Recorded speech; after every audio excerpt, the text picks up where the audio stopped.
आखिर भगवान राम का मृत्यु कैसे हुआ, आइए जानते हैं। इस वीडियो में ऐसे हुई थी भगवान राम की मृत्यु। जाने मर्यादा पुरुषोत्तम श्री राम की मृत्यु से जुड़ी कथा। प्रभु श्री राम का जन्म त्रेता युग में हुआ था। एक अनुमान के अनुसार उनका जन्म 5114 ईसा पूर्व माना जाता है। कहते हैं जिसने धरती पर जन्म लिया है उसका मरण निश्चित है। भगवान श्री राम ने भी धरती पर मनुष्य के रूप में अवतार लिया था। कई जगहों पर राम जी की मृत्यु या बैकुंठ धाम जाने का अलग अलग वर्णन मिलता है। भगवान राम की मृत्यु के बारे में जो कथाएं मिलती हैं उनमें से कुछ कथाएं इस प्रकार हैं। कहा जाता है कि जब माता सीता को अपने पवित्र होने का प्रामाणिकता सिद्ध करने के लिए कहा गया तो उन्होंने परीक्षा देकर अपने पवित्र होने का प्रमाण दिया, लेकिन इसके पश्चात सीता जी अपने दोनों पुत्रों कुश और लव को राम जी को सौंप दिया और धरती माता ये कहा कि हे माता, मुझे अपने अंदर समा लीजिए।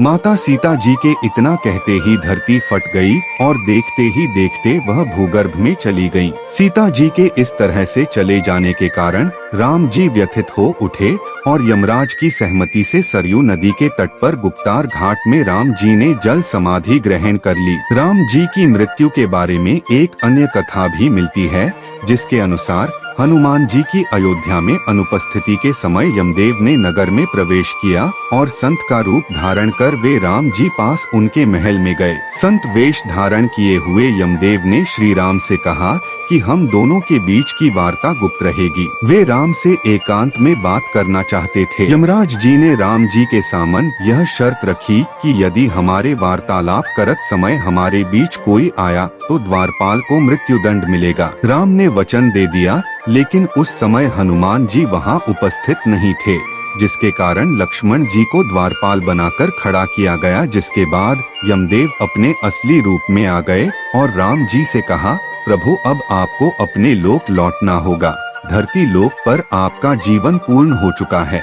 अभी वार्तालाप चल ही रही थी। ऋषि दुर्वासा वहां पधारे और लक्ष्मण से द्वार के भीतर अंदर जाने की हठ करने लगे। उन्होंने लक्ष्मण से कहा कि यदि वे उन्हें अंदर नहीं जाने देंगे तो वे श्री राम को श्राप दे देंगे। लक्ष्मण जी दुर्वासा के क्रोध से भलीभांति परिचित थे। वे अब दुविधा में आ गए। आज्ञा का उल्लंघन करके ऋषि को अंदर जाने देते हैं तो मृत्युदंड मिलेगा, और अगर वे दुर्वासा को अंदर प्रवेश नहीं करने देते हैं तो ऐसे में प्रभु राम को श्राप दे देंगे और अपने प्राणों की चिंता न करते हुए दुर्वासा को अंदर जाने की अनुमति दे दी। वार्तालाप भंग हो गई। राम जी सोचने लगे कि अब उन्हें अपने प्रिय अनुज लक्ष्मण को मृत्युदंड देना होगा। उन्होंने लक्ष्मण को राज्य निकाला दे दिया, लेकिन लक्ष्मण ने अपने भ्राता के वचन को तोड़ना नहीं चाहते थे। वचन को पूरा करने के लिए उन्होंने सरयू नदी में जल समाधि ले ली। लक्ष्मण के सरयू नदी में समाधि लेने से राम जी अत्यंत दुखी हो गए